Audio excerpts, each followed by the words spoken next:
The woman and her son were having dinner. Suddenly, a loud knocking sound was heard outside the room. The orphaned woman was a little scared, but the kind woman still opened the door. It turned out to be a passerby who wanted to stay under the roof for the night. The woman put him in the storeroom and asked her son to bring him a hot meal. The man was not polite and ate it big.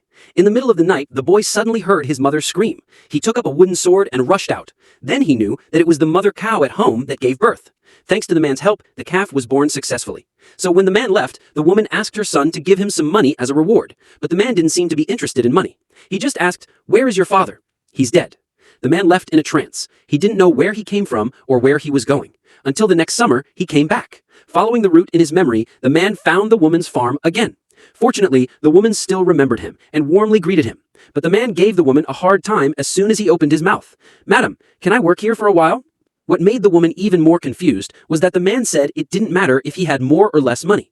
All he had to do was eat and live.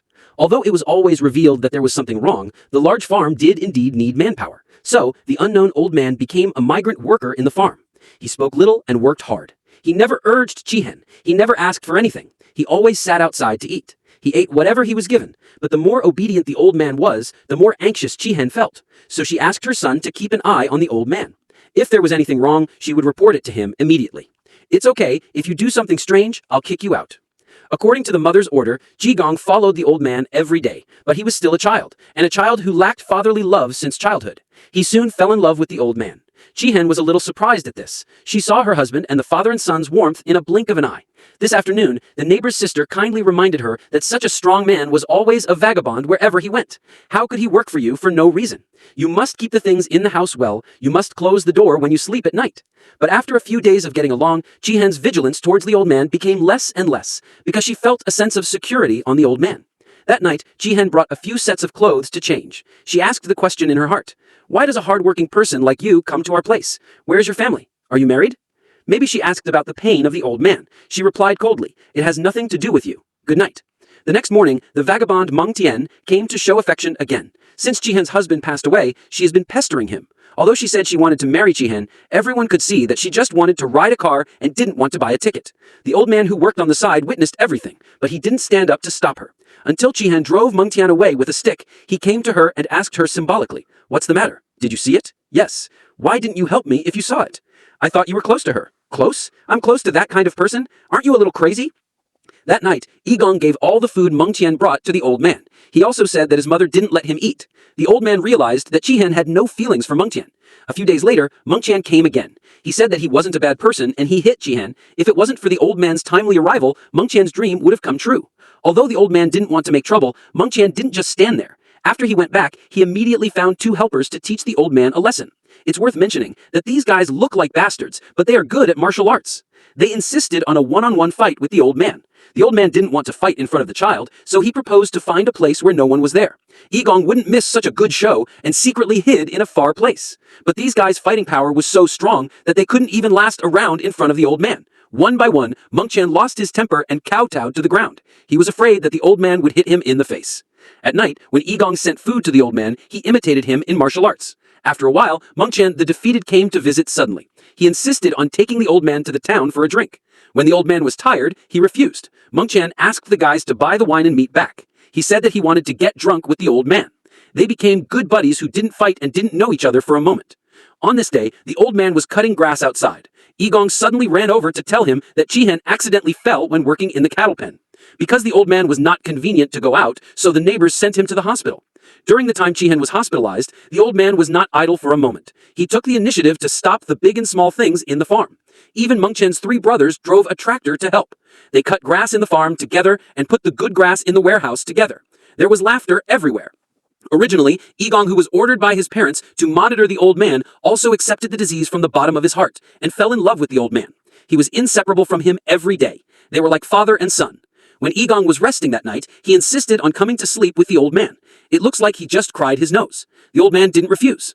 He even talked to Yigong about his family. "My father died. I'm lonely." Maybe to comfort Yigong, he told his story. The uncle's father also died when he was a child. Because his business went bankrupt, his father found a shortcut. When my brother and I went to collect his body, he almost cried. My brother told me quietly, "Don't cry. Don't let others laugh at you." After hearing this, I swallowed my tears and went back, and I didn't cry anymore. To live, you have to be patient. A month later, the night fell on the plain of Beihai Rao. The sea breeze, with the unique smell of the sea, kissed every inch of the plain. Jihen went back to the farm. She missed her son and every cow in the cow pen. The farm was in good order under the care of Gao. But something was wrong with her son. She thought he would fall into her arms and shed a few tears of pity. But he just said hello and went back to Gao.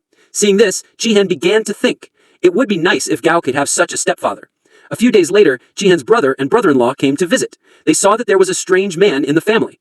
They were not only worried, but also persuaded Jihen to seize the opportunity. As a man's brother, they thought Gao was a reliable man, but Jihen was so persuaded that she had no plan to remarry after her husband passed away. She just wanted to run the farm and raise her son well. Gao's appearance did make her heart tremble, but this kind of thing can't be said by a woman. Besides, she didn't know if Gao had a family. At the time of separation, her brother said to her sister in a deep voice, "You will be happy." The car just left the farm. Her brother lost his sight. I feel sorry for that sister. A few days later, Gao's brother somehow found this place. He sent some money to Gao and bought a bag of Gao's favorite coffee. When he left, he suddenly asked Gao, "Are you going to hide here for a lifetime? Even if you can hide, how can you live in such a desolate place?" And Gao told his brother happily, "I want to stay here forever." That night, Jihen gave Gao a dessert. Gao also generously invited Jihen to drink coffee. They talked and found out that Jihen was used to be a rich daughter. Her parents were going to find a son-in-law to inherit the family business. But Jihen still chose love. She eloped with her husband and came here.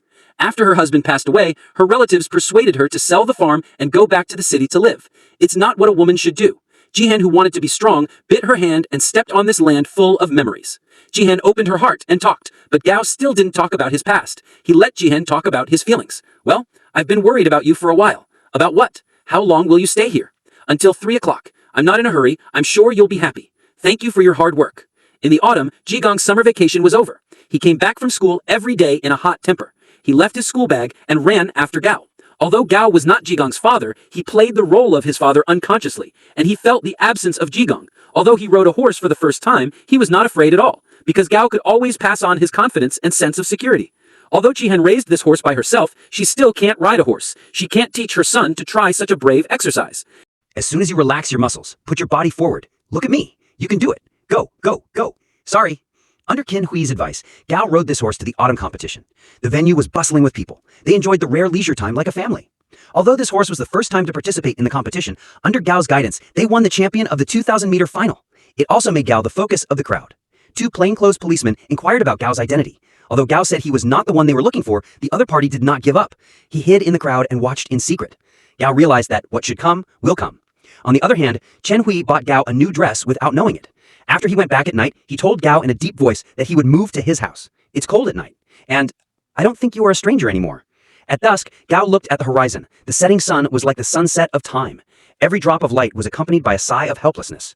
If he kept hiding it, it would only hurt him. That night, Gao took the initiative to confess everything to Qianhui. It turned out that he was indeed a wanted criminal. 2 years ago, Gao's wife searched for a shortcut because she couldn't pay the loan. When the creditor came to ask for the loan, he said something cold. He said that Gao's wife was so heartless. Gao was so angry that he killed her. Now the police are looking for her. She had to face her crime. But Qianhui still held a hope to ask Gao, "Can't you come back after you finish the job?" Gao dared not give any promise. He knew what he had done. The next morning, Gao saw the police who came to arrest him. But the other party chose to wait in silence, waiting for Gao and Qianhui to say goodbye.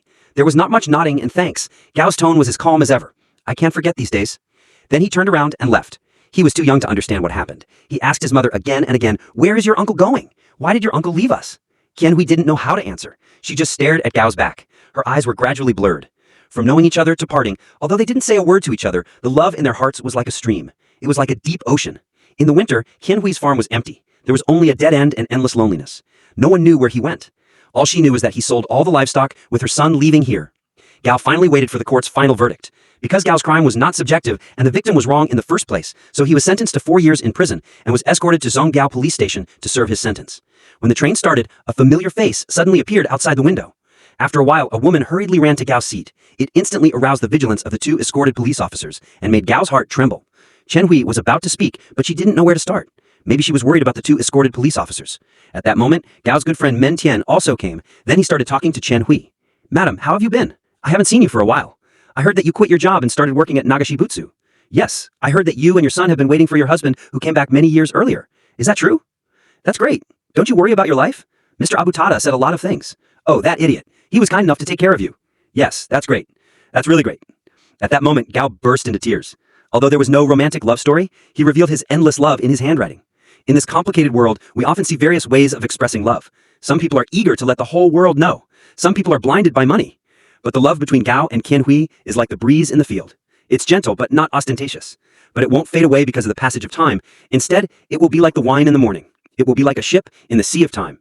And those high buildings of love, built by houses, cars, and betrothal gifts, will eventually be crushed by the trivial things in life. It's because the love in reality is getting more and more expensive that the movie is so touching.